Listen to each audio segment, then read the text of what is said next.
നമസ്കാരം. എല്ലാവർക്കും ഈശ്വരൻ നല്ലത് വരുത്തട്ടെ എന്ന് പ്രാർത്ഥിച്ചുകൊണ്ട് ഇന്ന് മണിപ്രവാളം ദ്വിതീയ സർഗത്തിലെ 21-ാമത്തെ ശ്ലോകം തൊട്ട് ചൊല്ലാം.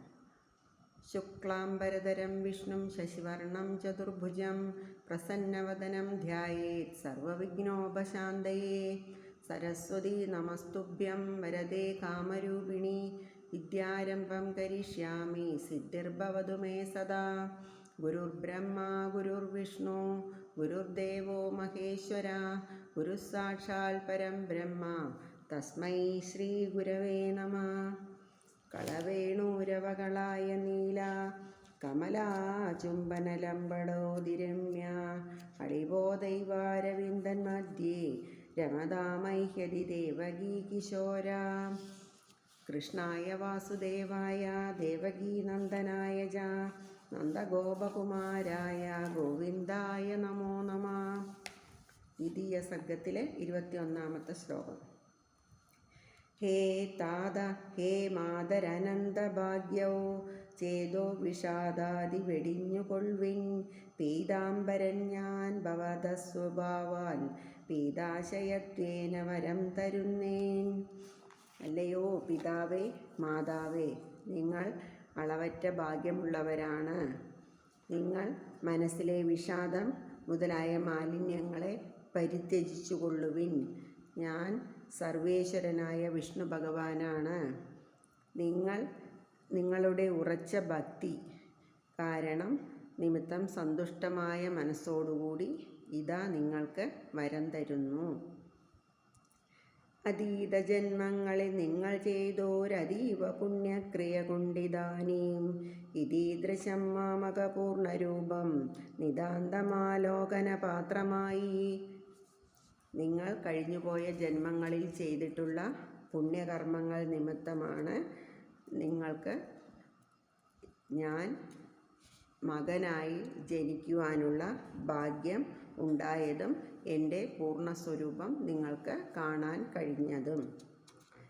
യശോദയാ ഭക്തി വിവേകശീല യശോദയെന്നുള്ളൊരു നന്ദപത്നി സുമാനുഷി സമ്പ്രതി ഗോപവാടേ കുമാരിയെ താൻ പ്രസവിച്ചു ശേദേ. കീർത്തി, ദയ, ഭക്തി, വിവേകം, സൽസ്വഭാവം എന്നിവയോടു കൂടിയവളും ഉത്തമ സ്ത്രീയായിട്ടുള്ളവളുമായ നന്ദഗോപരുടെ ഭാര്യ ഇപ്പോൾ അമ്പാടിയിൽ ഒരു പെൺകുഞ്ഞിനെ പ്രസവിച്ച് ക്ഷീണിച്ചു കിടക്കുകയാണ്. 24-ാമത്തെ ശ്ലോകം.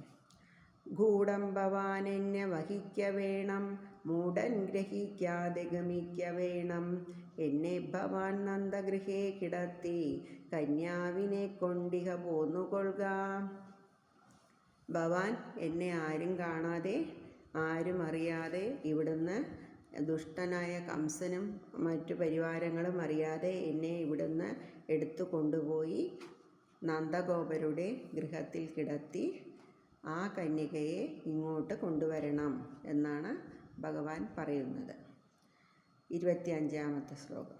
നീലാംബുദശ്യാമളനേവ മുക്ത്വാ ബാലാനുരൂപം നിജരൂപമാക്കി കാലും കുടഞ്ഞങ്ങു കരഞ്ഞനേകം ലീലാവിലാസേന ശയിച്ചു ദേവൻ. കാർമേഘം പോലെ ഇരുണ്ട കാന്തിയാർന്ന ദേവൻ ഇങ്ങനെ പറഞ്ഞിട്ട് തൻ്റെ രൂപത്തെ ബാലന്മാർക്ക് യോജിച്ച മട്ടിലാക്കി. അനന്തരം കൈകാലുകൾ കുടഞ്ഞ് അനേക പ്രകാരത്തിലുള്ള ക്രീഡാവിലാസങ്ങളോടുകൂടി കിടന്നു. 26-ാമത്തെ ശ്ലോകം. കരത്തിലാക്കി കനിവോടു ബാലം തിരിച്ചു മന്ദം വസുദേവനപ്പോൾ പരക്കവേ തിങ്ങിന കൂരിരുട്ടും നിരക്കവേ കാടും അതീവ ഘോരം. അപ്പോൾ വസുദേവൻ കുട്ടിയെ ദയാപൂർവം കൈകളിലെടുത്ത് പതുക്കെ യാത്രയായി. മാർഗത്തിൽ പരക്കെ തിങ്ങിയ കൂരിരുട്ടും നീളെ കാടുകളുമാണ് നിറഞ്ഞിരുന്നത്. ആകപ്പാടെ അത്യധികം ഭയാനകമായിരുന്നു ആ വഴി. മുഴങ്ങുമമ്പോദരമാരി തട്ടി പുഴങ്ങി വീഴുന്ന മരങ്ങളോടും സേതുക്കളിടഞ്ഞു വെള്ളം വഴിഞ്ഞു വീഴുന്ന നദങ്ങളോടും അത്യന്ത ദുസ്സഞ്ചരമർദ്ധരാത്രൗ തത്തൽ പ്രദേശം സുഗമേ കടന്നാൽ സർപ്പാതിരാജൻ ഫണചക്രവാളം കെൽപ്പോടു പിമ്പേ കുടയായി പിടിച്ചാൻ.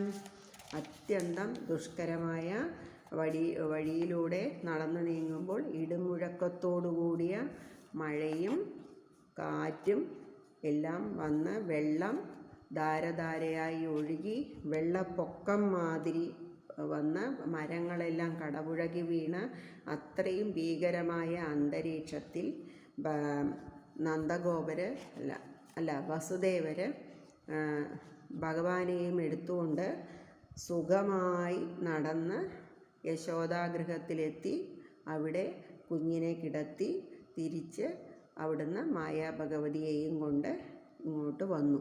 അപ്പോൾ ഈ ഇടിമിന്നലും മഴയും വരുന്ന സമയത്ത് അനന്തൻ ഭഗവാന് കൊടയായിട്ട് വസുദേവരുടെ പിന്നാലെ തന്നെ ഉണ്ടായിരുന്നു. അത് കാരണം അവർക്ക് വളരെ എളുപ്പത്തിൽ ദുർഘടമായ വഴിയെല്ലാം വളരെ സുഖമായി കടക്കുവാൻ സാധിച്ചു. ഓളങ്ങൾ തള്ളി പുളിനം പിളർക്കും കാളിന്തി തന്നിൽ കവിയുന്ന വെള്ളം ചീളന്നു ശൗരിക്കു തഥാ കണങ്കാലോളം കവിഞ്ഞീല ഹരിപ്രഭാവാൽ. അങ്ങനെ കാളിന്തിയിലെ വെള്ളം തിരയടിച്ച് മണൽത്തിട്ട തകർക്കുന്ന കാളിന്തിയിലെ കവിഞ്ഞൊഴുകുന്ന വെള്ളം വിഷ്ണു ഭഗവാന്റെ ആഗ്രഹം നിമിത്തം പെട്ടെന്ന് ആ അവസരത്തിൽ വസുദേവരുടെ കണങ്കാലോളം മാത്രമേ എത്തിയുള്ളൂ. അത് ഭഗവാന്റെ അനുഗ്രഹം മാത്രം ഒന്നുകൊണ്ട് ആണ്. 30 വ്രജത്തിലുൾപ്പൊക്കു യശോദ തൻ്റെ ഭുജാന്തികെ ബാലകനെ കിടത്തി കുമാരിയെ പാണി തലേ ഗൃഹീത്വാ സാമോദമുപുരുഷനിന്നു പോന്നാൻ. വസുദേവർ അമ്പാടിയിൽ ചെന്ന് യശോദയുടെ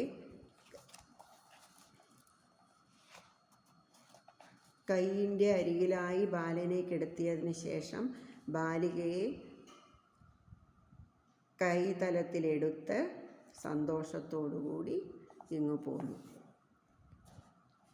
ഇനി ബാക്കി നാളെ ചൊല്ലാം. എല്ലാവരും മണിപ്രവാളം കേട്ട് മനസ്സിലാക്കുക.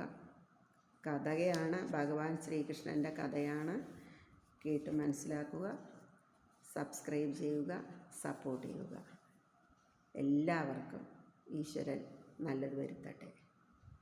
ലോകാ സമസ്ത സുഖിനോ ഭവന്തു.